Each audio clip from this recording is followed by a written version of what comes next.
Hello there, everyone. My name's Andrew. And I'm Kassy. And this is the Culips English Podcast.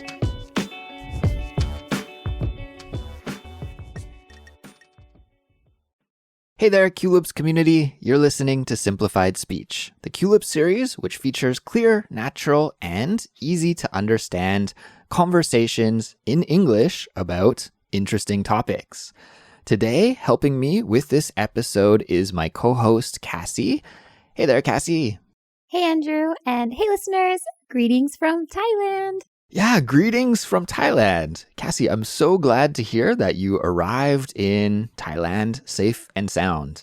Yeah, my husband and I just arrived here like a week and a half ago, and we're just starting to get settled in Bangkok.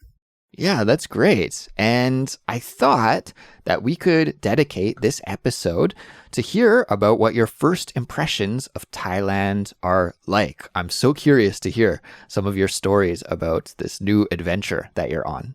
Yes, and I am so excited to tell you about it as well. But before we do that, I will take a moment to tell everyone about our transcript and study guide available for this episode. So guys, studying with the transcript and guide is a great way to learn with us. In the study guide, you'll find detailed descriptions and real-world examples of all the key vocabulary you'll hear Andrew and I using here today. There are also activities designed to help you build your speaking and writing skills. There's a quiz and much more. To get the study guide and transcript, you need to be a Culips member. To learn all the details and to sign up, just visit our website, culips.com. We also want to give a shout out to one of our listeners named Michael, who is from Germany. And Michael left us a 5-star rating and a fantastic review on Apple Podcasts. And in his review, he wrote, "Hey, dear Culips team, I'm Michael from Germany, and I love your podcast. Together with my sister-in-law, who lives in New York, I will soon start my own business in the USA. For this, it was necessary for me to improve my dusty school English. I succeeded with your podcast. I'm getting better and more confident in communicating with our American partners. Please keep up the good work." Wow. Thank you for that awesome review, Michael. And Kassy, don't you think that's pretty fitting, that review for this episode? Because we're going to be talking about starting a new life in a foreign country. And it sounds like that's exactly what Michael just did. Yeah, Michael and I have got a few things in common. I think so. So thank you for learning English with us, Michael, and good luck on your new adventures in the USA. And Kassy, of course, thank you to everyone out there who's been supporting us by telling, their friends to listen to Culips or by leaving ratings and reviews on their favorite podcast apps, because it really does help us a lot. And of course, we very much appreciate it. And with that being said, Kassy, I want to jump right into our main topic for today, which is about your first impressions of Thailand. So let's get into it. You said earlier that you've been in Thailand now for about just a week and a half, so it's very much still fresh and in the beginning stages. What's it been like so far? Tell us all about it. Well, Andrew, it's been really great so far, and I don't think listeners will be able to hear it, but I'm actually experiencing one of the differences between Thailand and Korea, and that is the torrential downpours of the rainy season in Thailand. So listeners, this is our first time recording where I am in Korea, where I live, and now Kassy is in Thailand, where she lives. And I guess in Thailand right now, it's the start of the rainy season, and we just pressed record and started getting into this episode. And then Kassy said, "Andrew, the rain just started. Can you hear the heavy rain in the background?" And we had to stop and do an audio check just to make sure we weren't getting drowned out by the sound of the falling rain in the background. So I guess that is one major difference that you're experiencing right from the start, Kassy, is the difference in weather and climate in Thailand. Yeah, that's right. And I haven't been stuck out in the rain so far, so I can say I actually really love this weather from an insider's point of view, someone safe inside a dry room, because Korea doesn't really get these big thunderstorms, and I think they are so cool here. We got them back in Pennsylvania in my hometown, but I haven't heard them for a while living in Korea.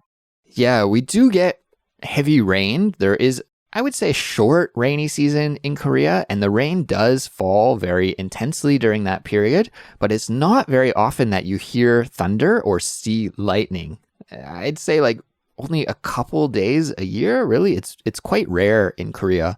So that's cool that you get these big rainstorms there in Thailand. And Kassy, don't you think that it's great weather for reading? I always love reading a book in a heavy thunderstorm. Yes, exactly. Or just, taking a nap and then hearing the whoosh sound as the rain falls onto the roof. Yes, very, very nice. So, apart from the weather and the climate, what are some of your first impressions of Thailand? Is there anything that jumped out at you that was like really interesting or exciting or new or gave you like an oh my god moment?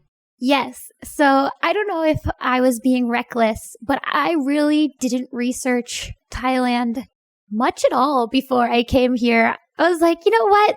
We're just going to jump into this. So I didn't know what to expect. And after being here for a week and a half, I can say there are some things that I found super, super cool and some things that really scared me at first, but I'm getting used to. I'll start with the scary thing first and then talk about the fun things. Sure. The scariest thing for me here was how would you even call it? I would say pedestrian walkways. And a pedestrian is a person who is not driving, who is walking. Mm. So do you mean like the sidewalks or the crosswalks? Both. So there aren't really a lot of sidewalks in Bangkok, or at least not in my area. So when you walk around, then you have to walk right on the street with all the vehicles? Yeah, there's like a half foot or, maybe like, 15 centimeter wide gap between the cars and, the walls in between the buildings. And that's where you have to walk.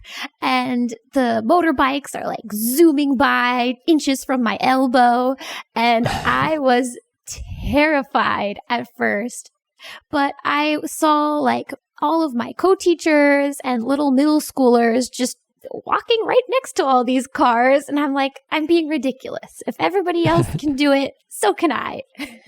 All right. So some traffic culture shock. I'm wondering, like, I have never been to Thailand, but I have visited some other Southeast Asian countries before, which maybe are similar. I'm not exactly sure, but I think maybe they're a little bit similar.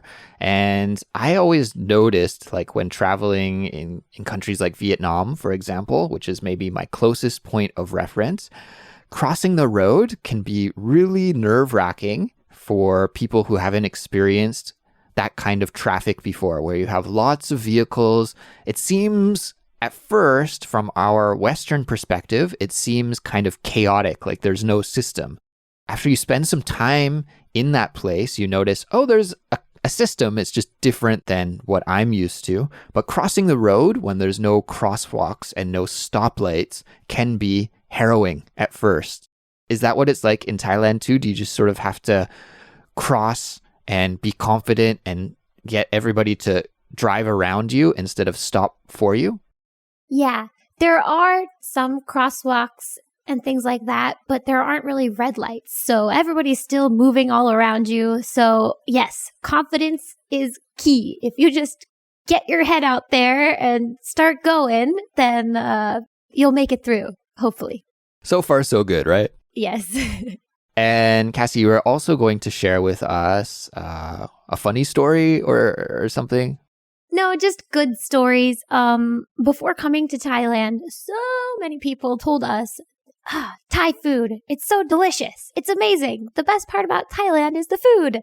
So, my husband made it his mission to find some of the best street stall foods. So not like a typical restaurant, but you know, these really small mom and pop shops just along the side of certain alleyways that have like 2 or 3 tables and their little kitchen area. And, you know, their meals are piping hot and like $1.20 or something like that.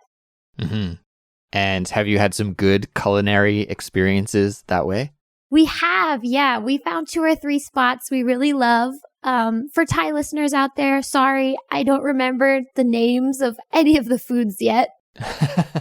It'll take a little while before you memorize all of the food names, maybe. Yes, but they've all been really delicious. We have only had one miss when it came to food. It was some sort of green curry. I think it's really popular here, but I don't think our taste buds have adjusted to that yet. It was a little spicy for us. I see. Yeah, I've heard so many good things about Thai food, and I've only really tried Thai food at restaurants like in Canada and here in Korea, so I don't have that authentic experience yet, but definitely Thai food is very, very delicious from what I've tried. So that's awesome that you get to live in such a great food country. You get to go from Korea to Thailand. Kassy, that's amazing. Yeah, those are 2 amazing food countries. Yeah, that's so cool. So what kind of things have you done so far? Have you done any sightseeing or been to any attractions or anything? Or has it just been kind of settling in?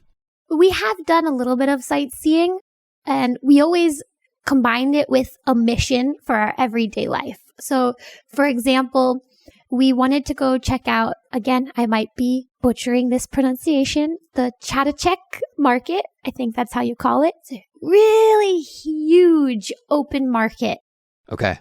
But we also wanted to get a bus pass. When you travel around the city, they have these lines called the BTS line and the MRT line, which are like fast trains that move all over the city. And you can pay for a single ride using cash, but you can also get a card that is rechargeable. So our mission one day was to first get a bus card that was rechargeable, and then 2, find our way to this big open market. Nice. And what was the market like? Huge. Just no other words besides that. There were stalls for everything. Clothes, food, drinks, pets. They had like bunnies there you could buy. Wow, sounds really like probably a very busy and bustling place. Yeah, exactly. And I heard it's a little better now because COVID laws are being lifted, so you can go without a mask. Some places, it's still good to wear it, especially in that busy market. But apparently a few years ago when COVID was really scary but there were all these stalls everywhere, it was just chaos. But it seems like Thailand's really opening up now and tourists are coming back, but there's still not too many, so you feel like you can really explore the area. Yeah, that's cool. You might get more of an authentic experience right now when there are fewer tourists than there usually are. So you should take advantage of that maybe before crowds come back in full swing, because I know Thailand is a popular tourist destination, right? It's like a huge part of their economy and so many travelers love to visit that place. Kassy, you talked about getting around, walking on the streets, taking the bus. How has navigating in a brand new foreign country been? Have you gotten lost at all? Are you just using your phone for navigation? What's getting around like? That was one of the other first things we did. We went to the phone store and we got very large data plans so that I could use Google Maps anywhere I wanted to go. But luckily, the roads are kind of chaotic, but they do have a system. So this road called Sukhumvit Road, where the BTS line is, it's a huge road that cuts through all of Bangkok and continues even further. And then all of the other roads kind of shoot off from that. So in my area, as long as I know where the main Sukhumvit road is, I can kind of figure out where I'm at and then move on from there. So it's a really nice anchor spot or like landmark in the middle of the city that helps you figure out where you are. Yes, exactly. And because it's so hot, I found out that people don't really walk that much here. They do, but most people take a taxi or a motorbike everywhere. Yeah, so there are probably motorbikes all over the place.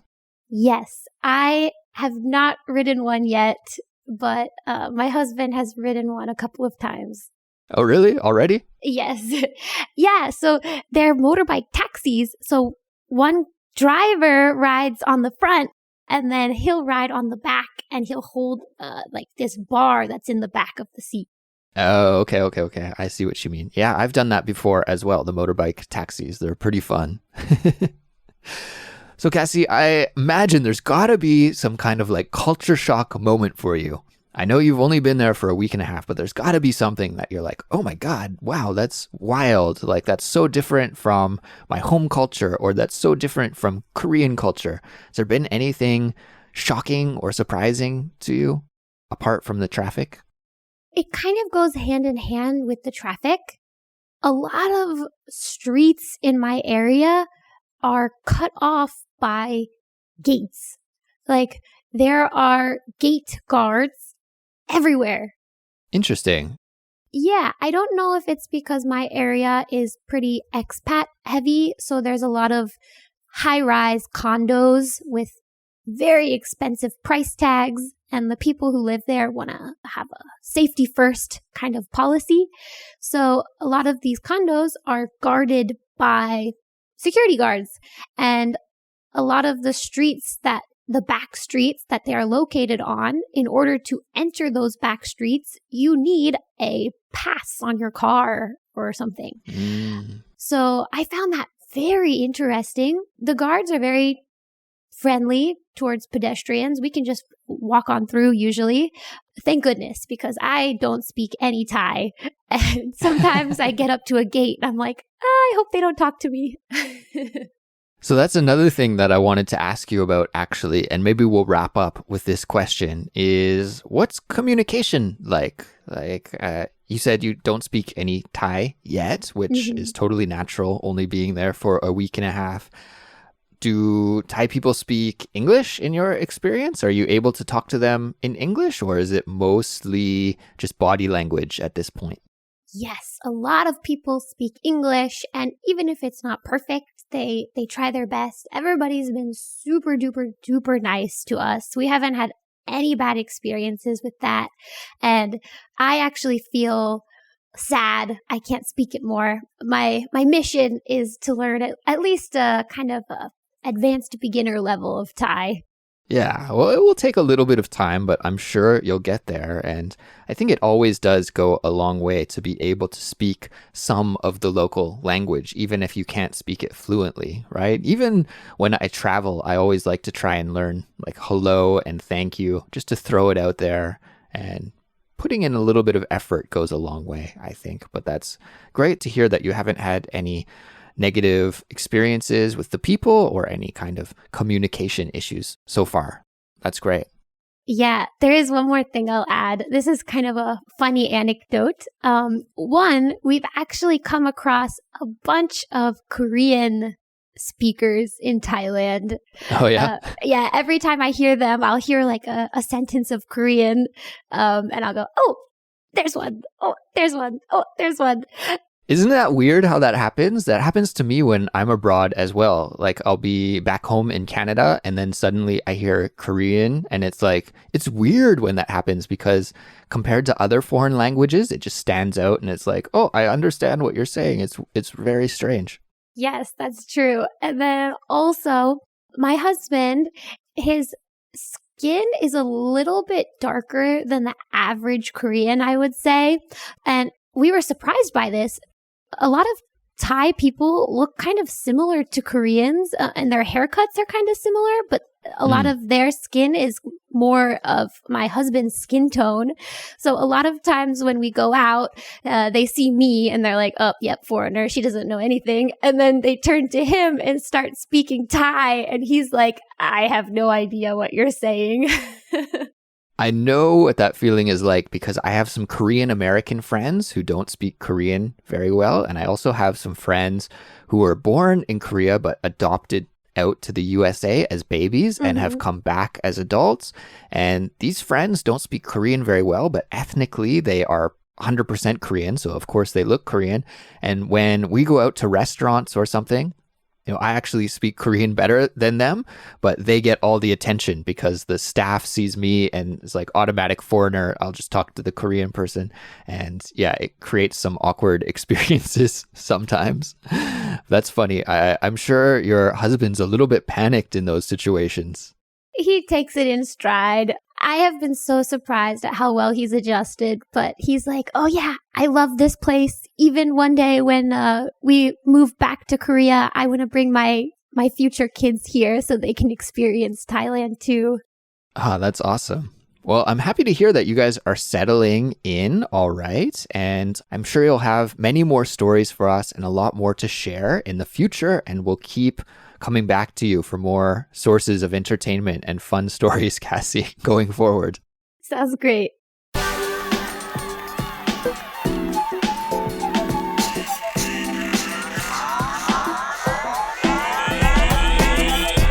For now, I think that will bring us to the end of today's episode, everyone. So, of course, thank you for listening as always, and great job on completing an English study session with us.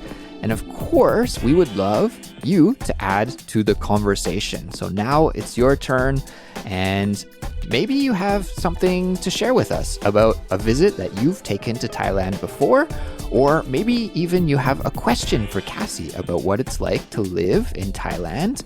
Please leave a comment on culips.com or on our discussion forum, or even on our Instagram page, and share those comments and questions with us. And if you like this episode, please support us. Your support allows us to keep making English lessons for learners all over the world, and we can't do Culips without you. The best way to support us is by signing up and becoming a Culips member. For all the details, just visit our website, culips.com. You can also support us by following us on social media, telling your friends who are learning English to check us out, or by leaving us a positive review and 5-star rating on Apple Podcasts or wherever you listen to Culips. That is it for us for now, but we'll be back soon with another brand new episode, and we'll catch you then. Goodbye. See ya.